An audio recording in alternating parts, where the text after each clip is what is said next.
When the Japs bombed Pearl Harbor, they upset our thinking about a great many things, including Alaska. Most people, if they thought of Alaska at all, thought of it as a cold, rugged wasteland, of little value except for its gold, fur, and fisheries. Now, suddenly, it seemed to have considerable additional value, both to us and to the Japanese. And its strategic position was not comforting.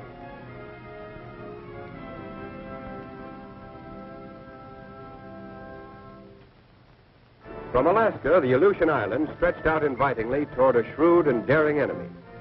The great Japanese air and naval base at Paramushiro was only 750 miles from Attu. Attu was only 1,200 miles from the mainland of Alaska. And Japs in Alaska would be a direct threat to the west coast of America and also to the interior. Alaska's long and broken coastline was weakly defended. Our bases were few and far between. And our only means of supplying them was by sea or by air.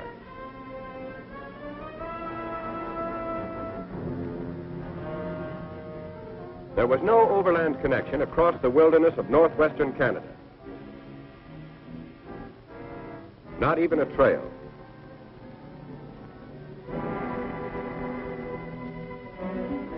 If our shipping lanes could be interrupted, Alaska might fall. The situation called for immediate action.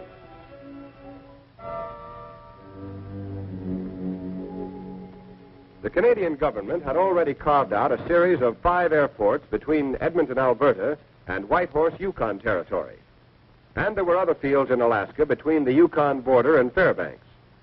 With Canada's consent, the United States War Department decided to build a military highway from Rails End at Dawson Creek, British Columbia, to Fairbanks, Alaska, to link up and supply these airfields and to provide emergency access to Alaska for troops and materiel. This highway would extend roughly 1,500 miles, about the distance from Washington to Denver. The frontier town of Dawson Creek saw the arrival of the 1st Army Engineer Troops in March 1942.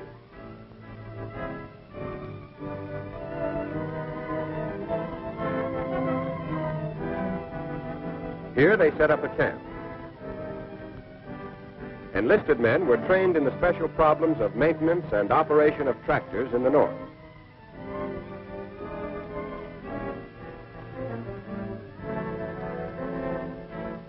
Their stiff workouts in sub-zero weather over the surrounding hills soon produced skilled cat skinners.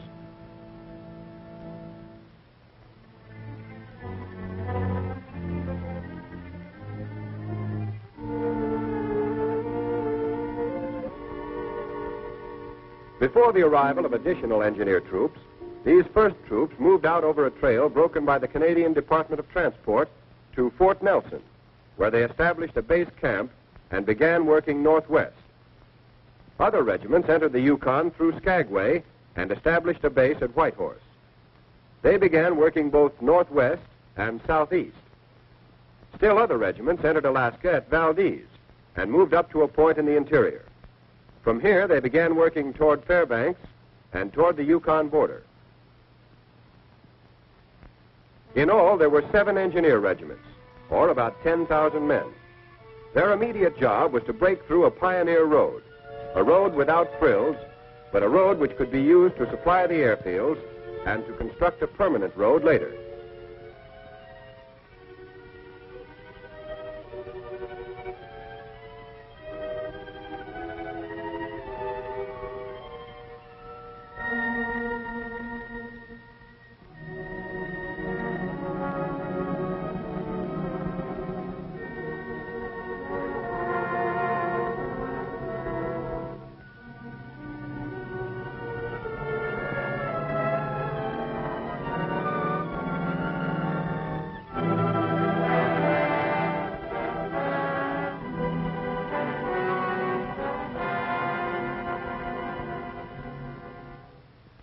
All spring and summer, the troops hacked, cut, and gouged their way through the wilderness.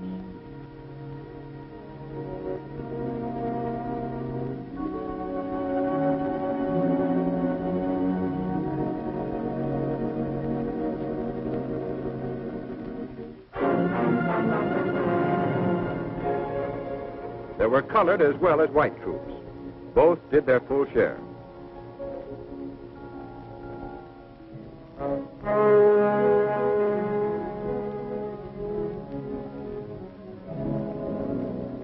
They cut around mountainsides and across valleys.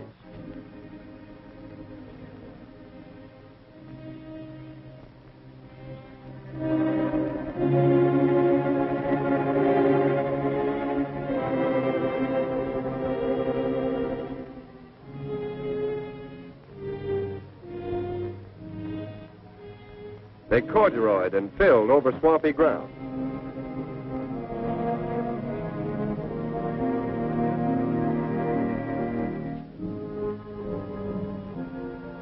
They slithered in the mud of thawing ground frost.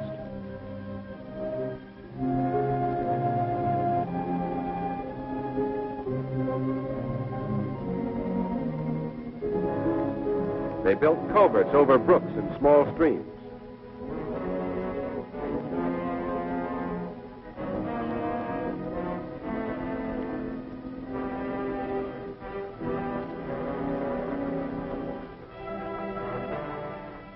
They built bridges over mountain torrents and full-fledged rivers.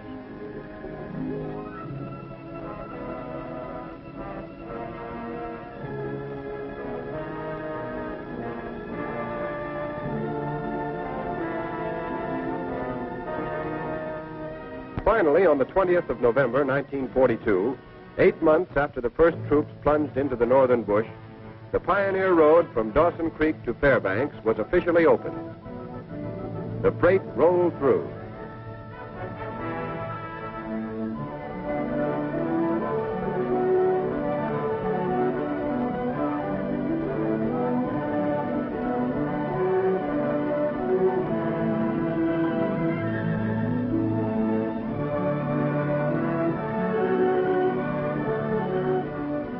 And the truck drivers were surprised to find that the road was much better than they expected. In fact, considering its length, more than 1,500 miles, the difficulties of terrain and climate, and the remarkably short time of construction, it was one of the wonders of the modern world.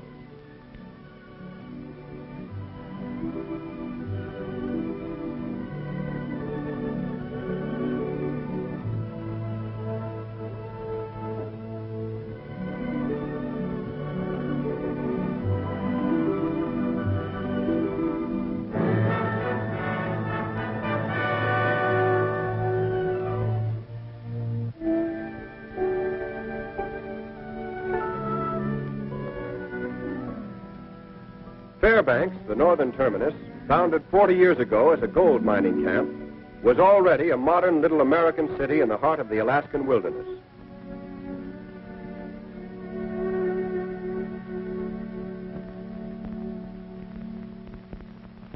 Of course, the highway was still largely a winter road, usable in some sections only when the ground was frozen. Its bridges were temporary, and many of them would be washed out by the ice and floods in the spring.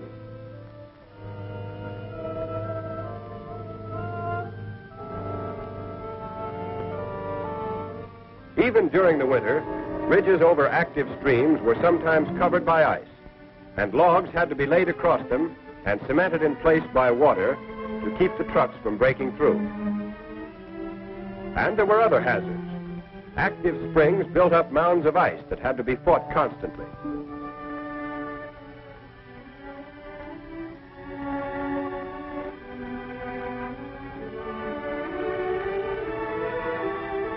When culverts plugged up and ice mushroomed over the road, it had to be cleared, even at 40 below.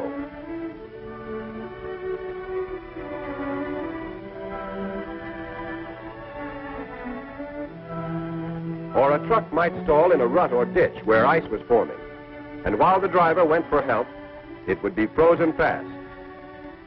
At many points, the grades were too steep, especially when they became icy.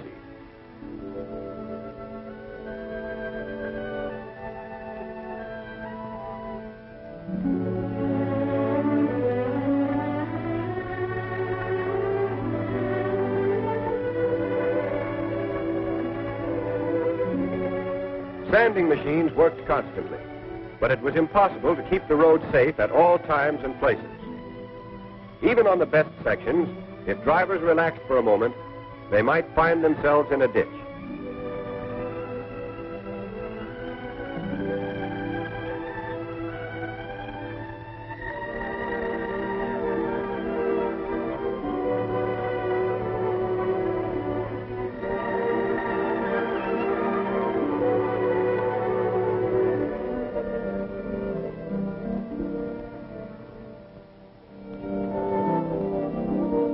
Tow cars worked the clock round, patrolling up and down the highway, dragging trucks out of trouble whenever they found them.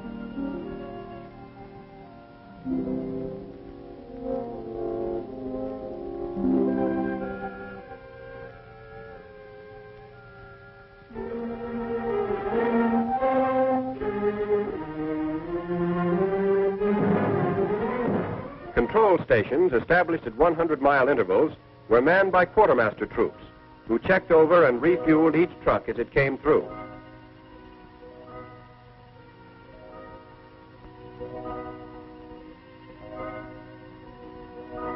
Troops had to repair and service their equipment as best they could, but repair facilities were badly overtaxed.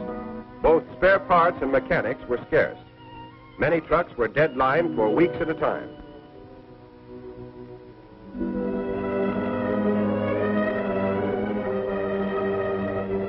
At the start, troops working on the highway had only tents for living quarters.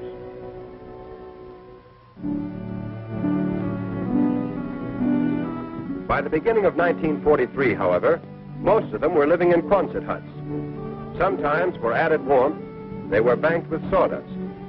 They came in sections and could be erected in a few hours. Following closely behind the soldiers who built the Pioneer Road came civilian contractors to turn it into a permanent, all-weather road. They established their own camps and repair facilities at vantage points along the route.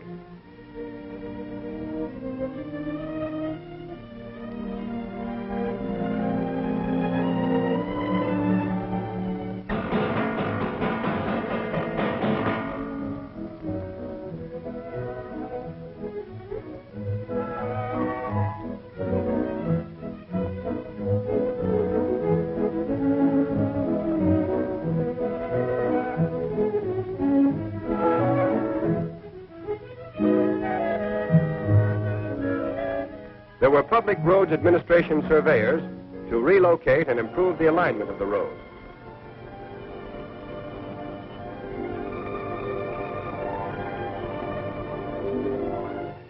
There were skilled crews with power shovels to widen the road and cut down grades.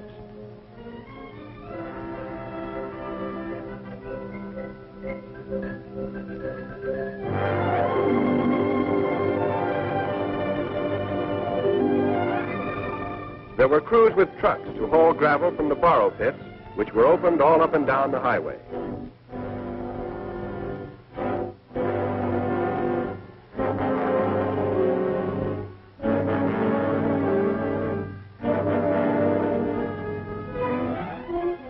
There were dirt-moving machines as well as trucks to build up the road. There were bulldozers to spread and pack the gravel.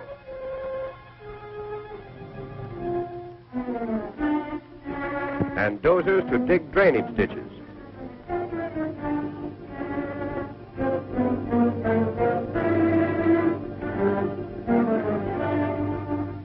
There were motor graders to smooth the surface. There were skilled structural workers and carpenters to build permanent bridges, replacing the temporary ones of the engineers.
As ice formed in lily pads on the rivers, strange new patterns in steel rose against the cold northern sky. There were telephone crews to put in a line stretching the entire length of the highway. The Signal Corps directed the work, and its men did the pioneering.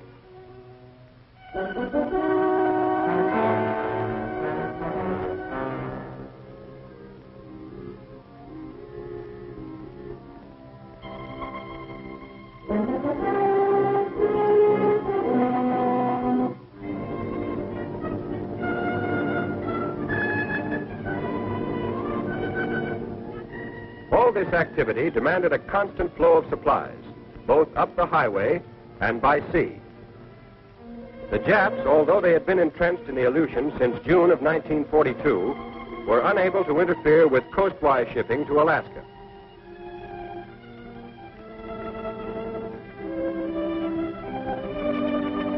So it was possible to increase the volume of supplies moving in through Skagway.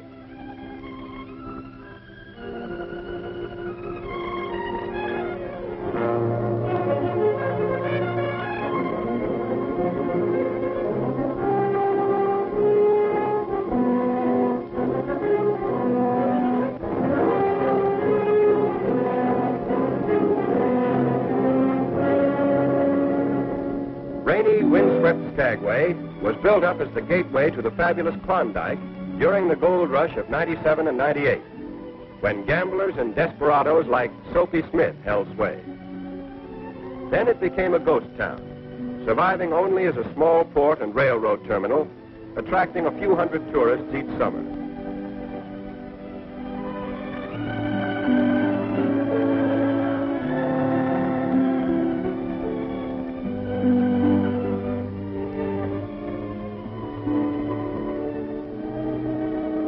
Suddenly it came to life again as a transfer point for troops and supplies for the Alaska Highway. Port facilities were improved and enlarged. The wharf was extended.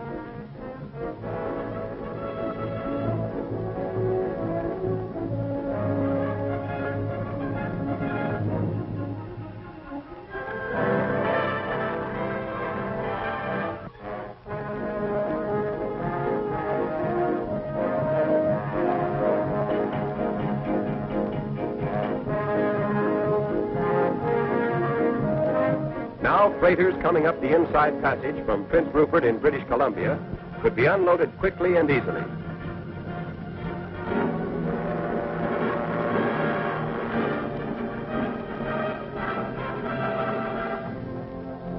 Barges could be beached and unloaded at low tide.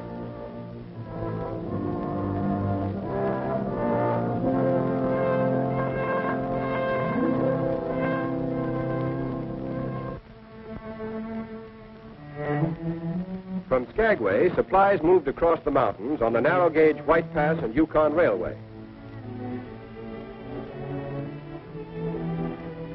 This winding railway is one of the steepest in the world.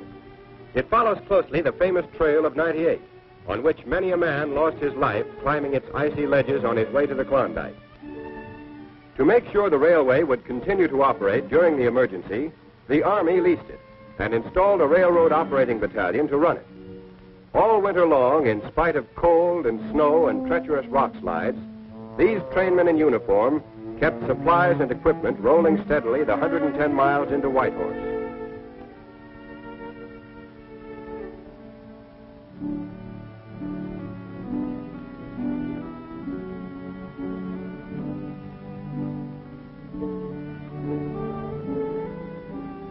As an example of the railroad troops' devotion to duty, one engineer was awarded the Soldier's Medal for risking his life to save a train from destruction.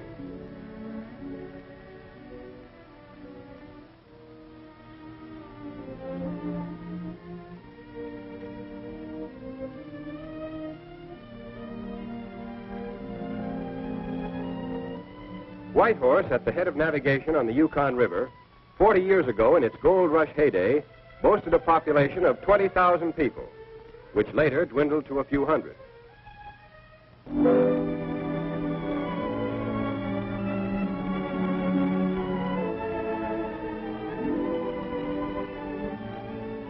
Now it was reawakening to the unfamiliar voices of soldiers and truck drivers and cat skinners.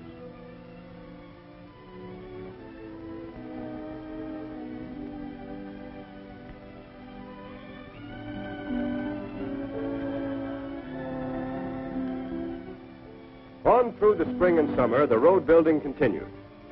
By now, there were 81 contractors and about 14,000 men scattered along the highway.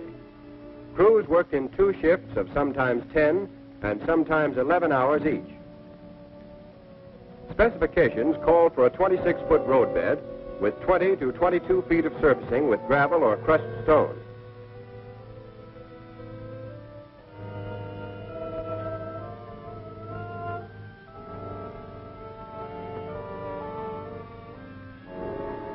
And in addition to the highway itself, an important supplement was being built, the Haines Cutoff. Running from Haines in the Alaska Panhandle, 160 miles north to a point on the highway 95 miles west of Whitehorse, the cutoff was designed to relieve the strain on the White Pass and Yukon Railway.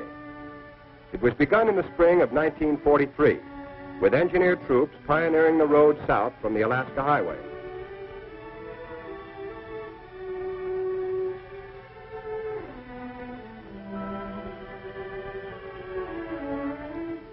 At the same time, civilian contractors started north from Chilkoot Barracks, an early military post which lay just outside the village of Haines.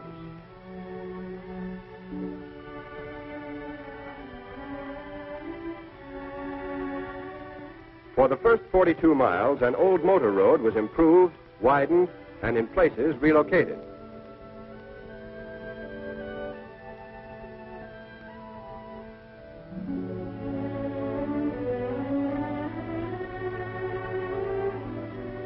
On its way to the Alaska-Yukon border, this road wound through spruce and poplar forests,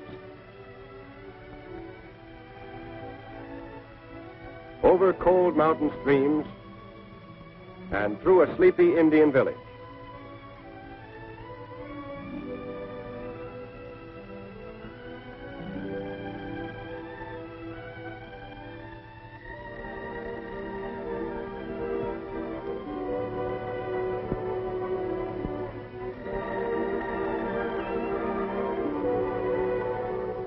From the border northward, the route followed an old pack trail. Here the contractors started from scratch, clearing timber, grading,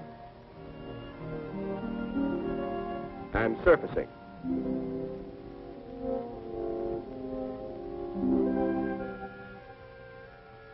On reaching the pioneer road of the engineers, the civilian crews continued along it, improving and widening it all the way to the main highway.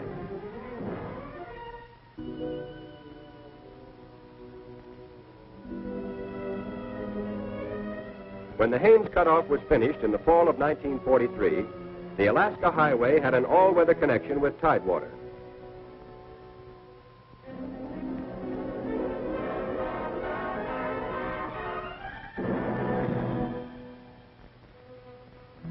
As the highway and the cutoff were nearing completion, so were the emergency flight strips being built by the Canadian Department of Transport and the United States Army Engineers.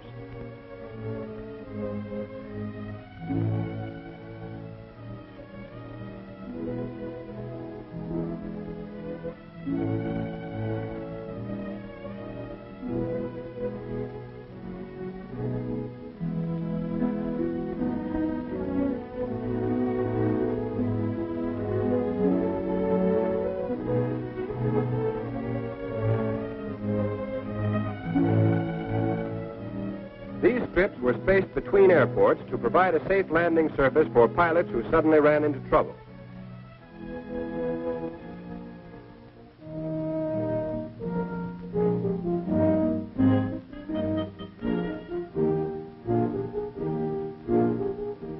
In addition, the engineers were improving the airports themselves.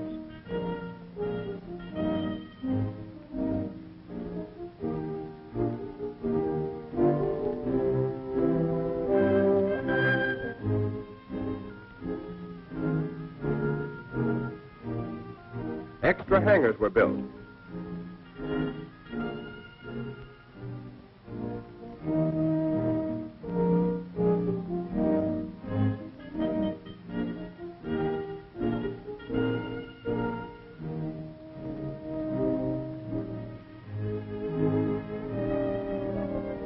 runways and aprons were added.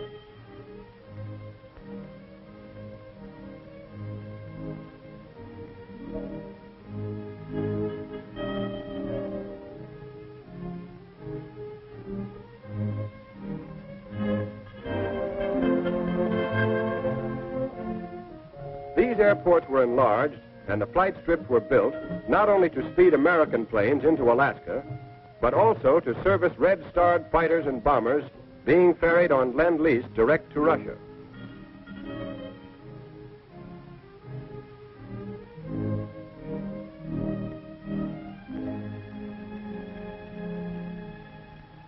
At the same time, most of the 86 major bridges on the highway were being finished.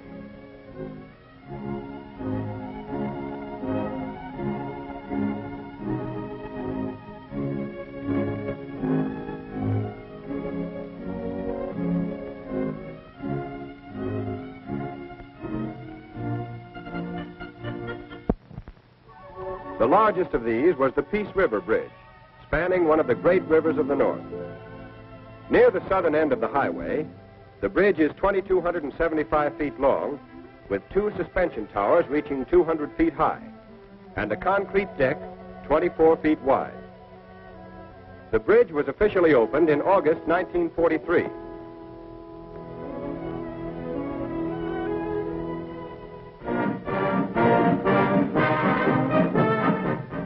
Soldiers and construction workers came from various sections of the highway. There were officers and officials representing both the United States and Canada. There were speeches.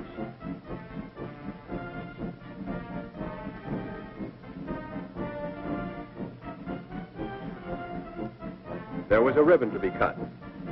But the crowd didn't need to be told of the importance of the occasion. The towering bridge itself was ample evidence of the new day dawning in the North.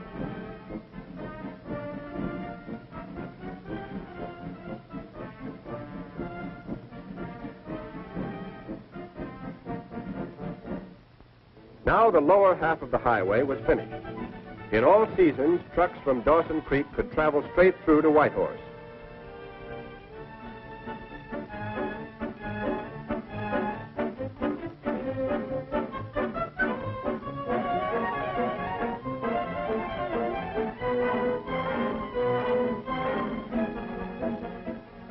At intervals of about 100 miles, there were relay stations where the trucks were checked over and refueled.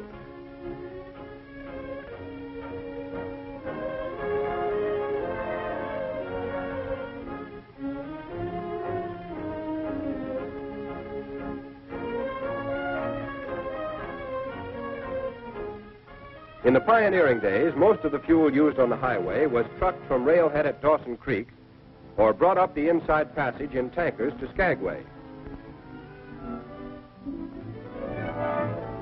But with the completion of the Canal project, with its refinery and network of pipelines, the Alaska Highway had its own fueling system. Oil from Norman Wells was refined at Whitehorse, and gasoline was pumped through supplementary pipelines to all points on the highway from Watson Lake to Fairbanks.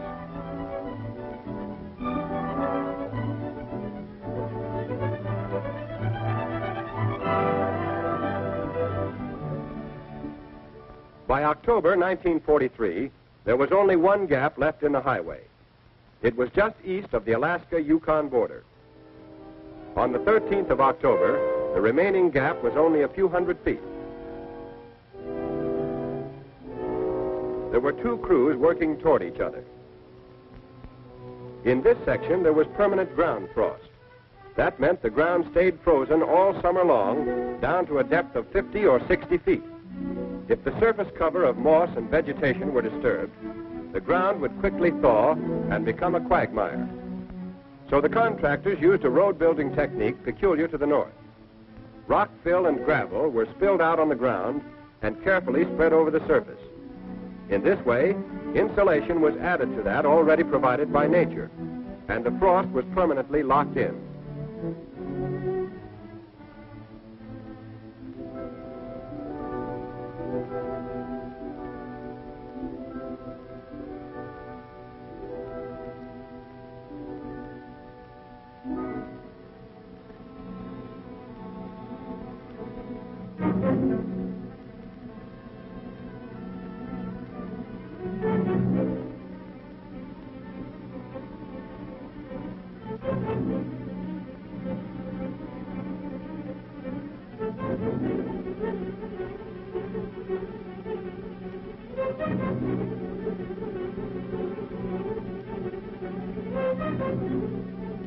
When the end was in sight, the truck drivers and cat skinners, the foremen and superintendents felt the growing excitement.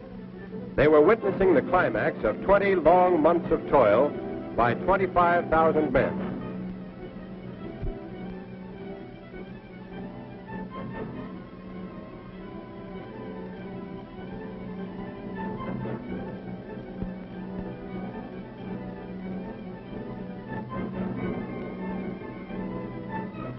It was 6 o'clock. The sun was down.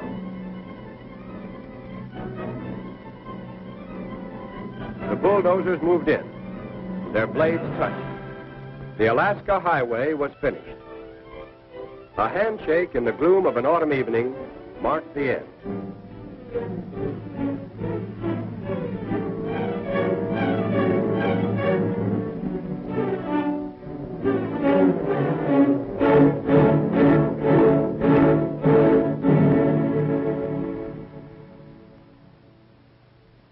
This is the road these men built.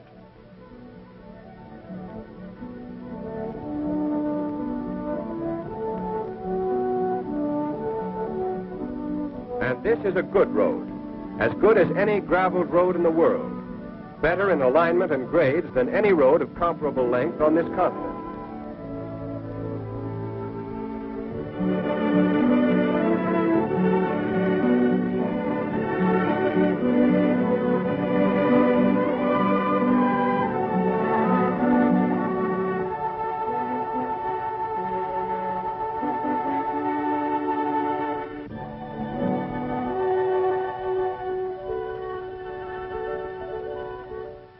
But the Alaska Highway is much more than a road, much more than a brilliant construction feat.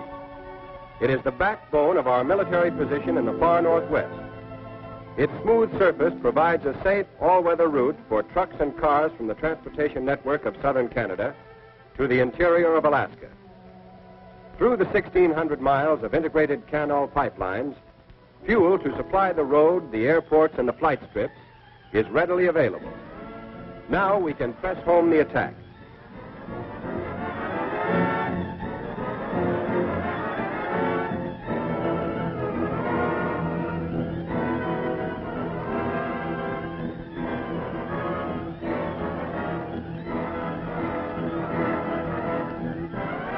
This is the road through the brooding wilderness. This is the wedge which has pried open the last great frontier of America. The key which has unlocked the treasure chest of Alaska and the Canadian Northwest.